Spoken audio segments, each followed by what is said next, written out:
Well, Yeah. part of the purpose of the long run is to be out there on your feet for hopefully the time or longer than it's going to take you to do the marathon. So,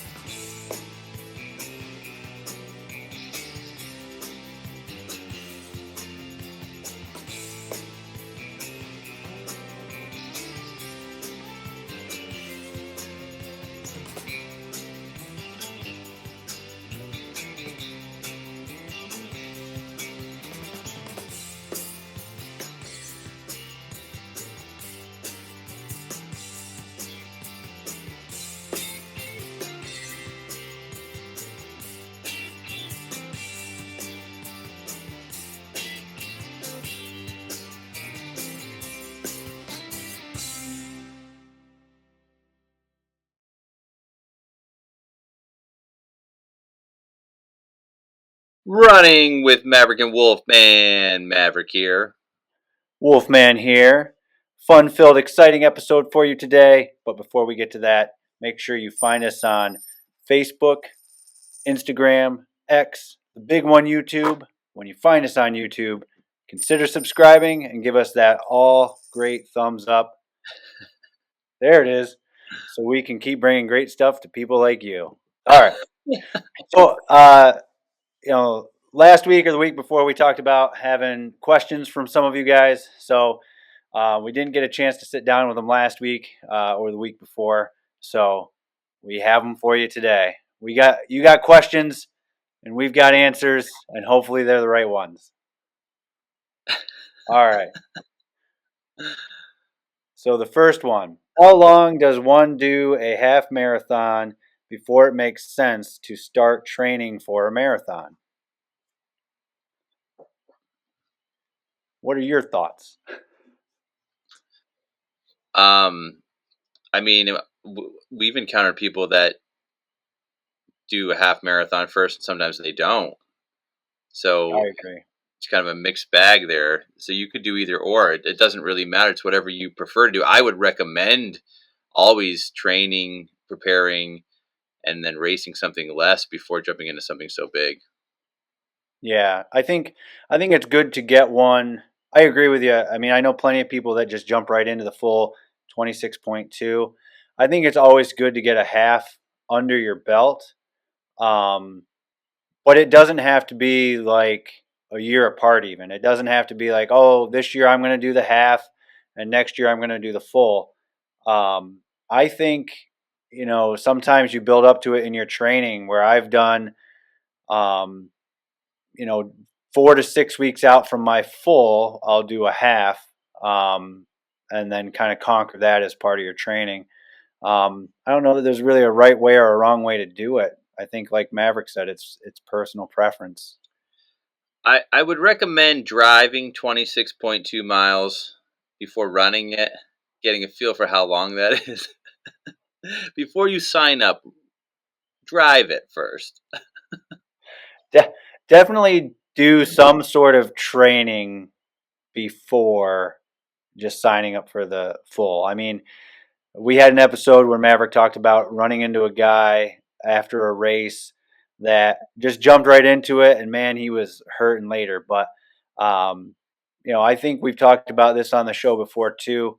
I think if you can get at least somewhere around 40 miles a week uh, under your belt consistently, you are at least in shape enough to finish a marathon. You might not Boston qualify if that's your goal. You might not be able to even run the whole thing. You might have to walk parts of it. But I think if you can get some solid mileage under your belt, even if you did not do a half marathon, you could do a full and complete it. I have to be honest. I would be happy if I had a lot of folks that put that kind of mileage in before they jumped into some longer races. I have a lot of people that don't do nearly that much. Yeah. So yeah, I mean, if you put in 6 miles a day, 7 days a week, that'd be awesome. You know, so I'd be very happy to hear that from someone. Well, it's like school says, your training should be purposeful to what you're training for. You're not Exactly. going to be So doing 10 miles a week and hope to run a marathon. that's why I'm gonna do CrossFit and then just run a marathon. That's right. That's right. Real aggressive CrossFit action and then marathon. Now we've had CrossFitters on the show before, and CrossFitting gets you in shape, but it's not specific. So Wolfman's talking Right. about specificity.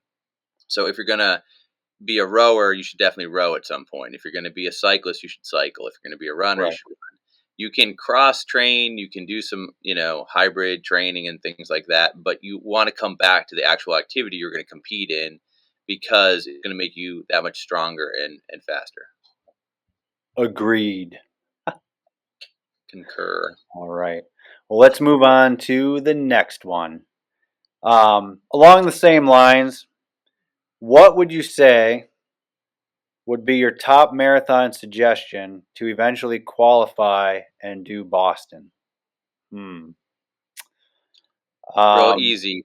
Find someone qualifying for Boston and run right behind them. yeah, there you go. Um, I mean, there's lots of them. I think Gary, Lori, and myself, we all qualified our first time. I think at Steamtown. That's a good one.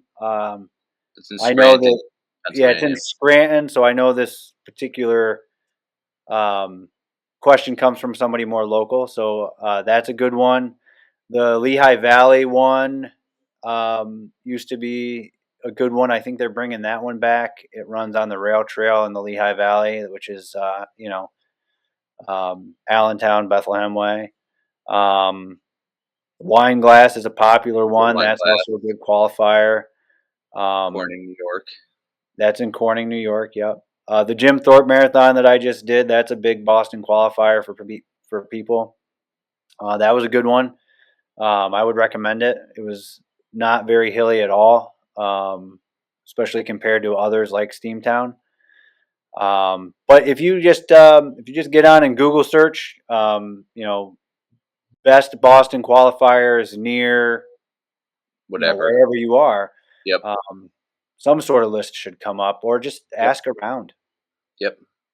And it's based on what you prefer to run in, right? So if you're someone that's used to hot Yeah. climates, you're gonna gravitate towards that. So if you're from Florida, you're gonna just pick something in Florida probably. Mhm. If you're from New England area, you're gonna pick something there. From out west, wherever you're from, you're probably gonna find something pretty close to you within a couple states that's gonna be a good Boston qualifier in Yeah. most cases. Now, obviously, there's gonna be some exceptions, but for most of the time, there's gonna be something available.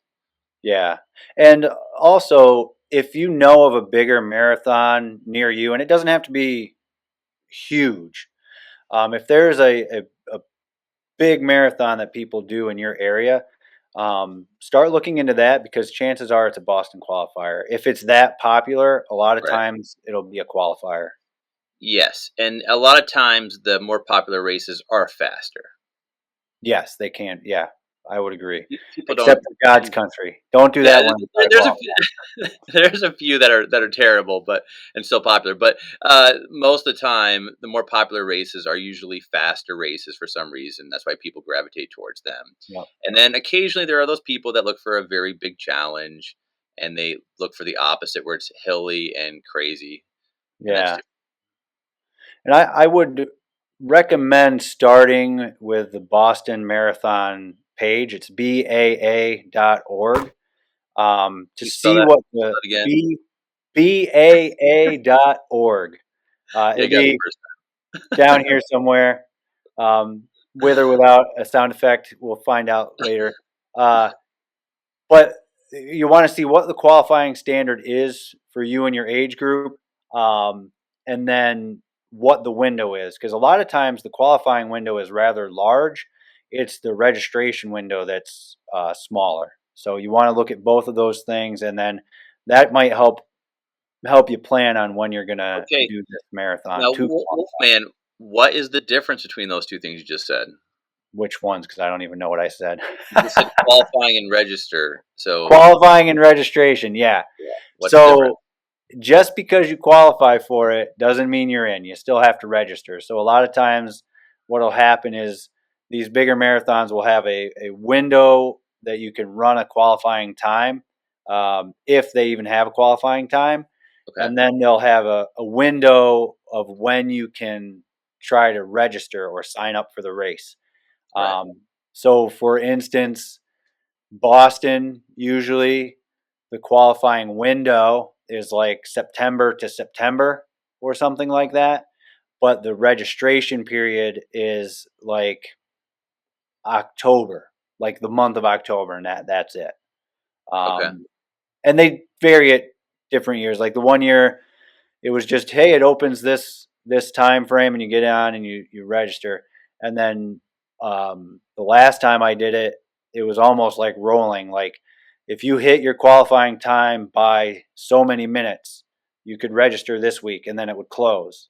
And then if you hit the qualifying window by this time, like let's say they started with 10 minutes, so if you ran, if your qualifying time was 3 hours and 10 minutes, and you ran a 3 hour marathon, you could register this week, and then it closed. And then the next week it was, hey, if you hit a 3:05 or register, and then it closed. And then it was, now it's open to anybody that hit the qualifying mark if spots were still available. So it does vary, and you would want to know that But before you pick your qualifier. I find that to be like probably frustrating and comedic at the same time. Yeah, Not being in that situation, but I just picture a fast food joint doing the same thing. Like if you've got cash 2001, you can buy this right now. Nope, nope. Moving on, moving on. If you've got a credit card, it is now $50. Nope, nope, nope, nope. Now moving on. Like can you imagine that? yeah, That'd be almost like hilarious. a reverse auction. Were we were done with that one? Yeah. I think that's good. All right. So this is in regards to training for a marathon. Listener wants to know, do you do a lot of speed and tempo work? In Boston, I hit the wall hard after 21, and I am still wondering what went wrong, so I need to figure it out. Um, that's a tough one because I mean you could do everything right and still hit that wall somewhere, and the wheels come off like Lori's trying to just hold on for life. But I personally, I'm a big oh, go ahead. Sorry. I would like now I'm not a marathoner, but being an experienced college runner, like what I would say is that the more you race, the better you get at it. So if that was like your first Boston, like your second marathon or something like that, and you hit the wall, you don't know what you're doing yet, in all honesty. Like that's you're just in the beginning of your marathoning career. As you get better at it, get the little tricks down, like the nutrition and things like that, it gets easier. Everything gets easier as you do it Yeah, more. So yeah, being an experienced racer at the same race over and over and over again, you learn all the tricks. You know when it's a good day, when it's the day to push, maybe lay back a little bit. Um, you know, some days you don't know. You don't know until you get to the very end what you're doing, and if it's legitimately that time, and that's might be a day to push or not push. But with a race that long, like you said, there's a lot that goes down in the last 5 or 6 miles.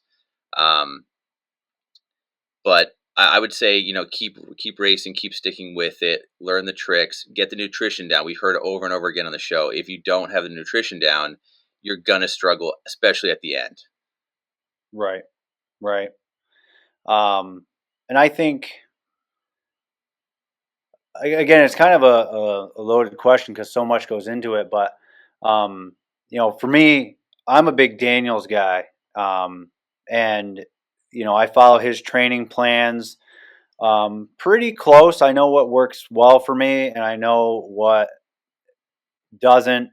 But I still do it all, and it's a mix of threshold, which is along the lines of a tempo paced stuff, and some speed stuff. You do still need that, but I do a lot of threshold training myself. Where um, this time I did it a little differently than I usually do. Um, Schoolsy had kind of told me about these progression runs where maybe on my marathon paced runs, I don't start right out at marathon pace. So what I did was I broke it up into thirds. So I'd have my warm up, and then the first third of whatever I was running, I would run um, just slower than what I wanted to do my marathon in. The second third, I would hit my marathon pace, and that last third, I would be a little bit faster than my marathon pace, and then my cool down. And that's how I approached Jim Thorpe too. I started a little bit slower than the pace I wanted to hit, and then I picked it up to the pace I wanted to hit, and then I picked it up a little bit faster than the pace I wanted to hit, and that seemed to work really well. Um, so that's what I did. And you know, as far as it's really tough, but as far as a lot of this stuff goes, like you have to get the training down, and that takes years. So if you run your long runs too fast, that's gonna take its toll. Yeah, If you do training runs too fast, if you aren't doing any speed workout, if you're not doing enough threshold, like it's all going to take its toll, and you're not going to get as fast as you can be. And it takes years, like I said, to get that quick. So whatever you're running in the first year or two, it's going to be 3 or 4 years down the road that you're going to start seeing even better times for most people, because you get used to your body, how it works, what you need, what you don't need. Maybe running the race several times, it's a lot goes into it if you want to trickle down those times. right. I would say too, to touch a little bit on what you said about long runs too fast. The other people will do their long run, and let's say they decide their longest run is going to be 23 miles um, before they tackle the 26.2, and they'll try to hit that 23 miles kind of as fast as they can. Well, Yeah. part of the purpose of the long run is to be out there on your feet for hopefully the time or longer than it's going to take you to do the marathon. So if Right. you're planning on doing it in 3 hours, let's say, and you hammer, your long run is set up so that even though you're covering 23 miles, you're going to take 3 hours to do it. If you hammer that and you run it in 2 hours and 45 minutes, your body is not used to being out there for 3 hours. So once you hit that 2 hour and 45 minute mark, your body's in unknown territory and it might Right. not be prepared for it. So Right. yeah, do the long runs slow. That you should have some long runs in there that are just easy paced runs, and it's more about the time than the mileage. Um, and then you would, your goals, I think, are part of it too. It depends on what your goals are. Um, we'll go back to the CrossFit thing or the triathlon or whatever you might usually do. If you're usually doing those things and you're still heavily training for those, but now your goal is to PR at Boston, if you might have to cut back on some of those things because they're taking away from your new goal of PRing at Boston, if that makes sense. Right. Right. Yeah, you have to prioritize, where you want to compete and how often and what your goals are. And you're going to have to go through kind of a lot, because the marathon is a grueling race. That's why a lot of people don't do it, or they do it just a couple times. It is going to be a challenge. You're going to have to get used to your body, how it works through that, how you have to energize and fuel yourself, how you have to hydrate. And it's best to talk to people that have been there, listen to podcasts, Like get this on one. like this one, and figure out what you need. Log it, keep track of it, discuss it with a coach possibly, and then go at it. And like I said, don't be frustrated if the first year is a wash. It takes time to get good at something so challenging. Now, if this was just like a basic 5K, it'd be a lot easier process because it's so much shorter. You can run them every weekend. The marathon's not like that. You can't run it every weekend. You're not going to go out there all the time and be running these long distances. Even if you're a professional, you're still not racing every weekend at this distance. Right, right. And you had touched on it earlier too, and you touched on it again there. Like the experience of running it and racing it, there's definitely something to be said about the experience of it because you do see what you did wrong. You kind of fine tune some things. You try something else, and then because the marathon is so long, you don't do it as frequently, and there is a longer learning curve than if you were running a 5K every other weekend. It's like algebra. All right. Oh man, algebra. What's that? Is that It's an like when a zebra and an acquired alligator get taste. together? It's an acquired taste. Not everybody knows it. Some Tastes people like can do chicken. it. Some people can do some of it, but it keeps coming back. It keeps showing up no matter what. So you better just figure it out. Be Oh good man, at it. It's gonna be I grueling. I Learn don't to like love that it. analogy. Learn to love it. Embrace it. Get out the marathon. The only part of that analogy I liked was the grueling part. Algebra is grueling, Oh boy. Like man. half the people just went, I'm not signing up. Forget it. It is. I'm not that good at algebra, and I sign up for them. It's like algebra? No way, man. Times tables. That's it. Draw the line. Uh, um, if we're done with that question, the last question is, um, how do you fuel the night before a race? I don't. No, just I kidding. I can tell you it's much different than it used to be. Yeah. I You mean, know, so like they used to say eat lots of pasta, and then yeah, they realized that that's going to dehydrate you and make you feel like garbage because it's too much to digest, and the sauce is, gives you some reflux and everything else that goes wrong with that equation. But so basically, you're supposed to eat some protein, get some things in your system that you could break down and keep you fueled. Everyone's a little different on that. I just like a nice, healthy, good meal that's going to be easy to digest and not be full of like, salt or anything like that. Nothing crazy. Basic stuff. yeah. Yeah, I agree. I do it completely different than we did in high school and even through college. It used to be pasta, pasta, pasta the night before, and yeah, that's not all that great for you. So, especially since I'm marathoning, I'll even the whole week kind of be adding a little extra carb to my meal all week, Yeah.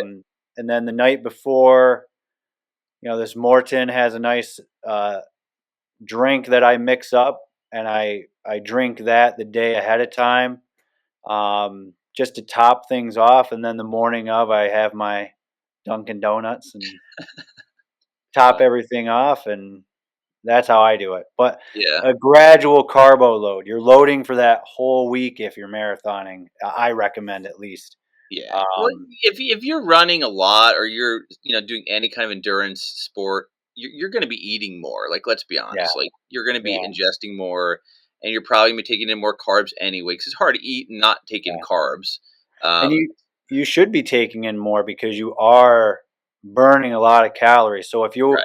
if you are not taking in more calories than you're putting out, then you could potentially be in a lot of trouble. Right. Especially when you're competing at that distance, Yeah, you're going to be in trouble for sure. So like if you think of your body as a car, you got to put in oil, you got to put in gas, you got to put in air in the tires, you got to put in your fluids. Like you got to make sure everything's in there and stocked up really well. Now some things go down slowly, some things are quicker, but you got to check and replenish everything. So make sure that you're hydrating, make sure that you're getting nutrients during the run. Um, you're going to probably need it, even if you didn't ever need it for any shorter stuff. Once you get to those kind of long distances, you're probably going to need something. I mean, the yeah. longest race that I ever did was 10 miles, and I definitely felt better after getting a little bit of Gatorade in my system and a little bit of water than I did when I wasn't. Okay, so During the run, you mean, right? yes, during the Yes. race. Not necessarily before or after, but like definitely during. I needed it, and I didn't typically need that in any kind of 5K I ever ran or a 5 mile. I never needed any kind of replenishing of anything. Even on a hot day, I could go through it without anything. Agreed. Agreed, concurred.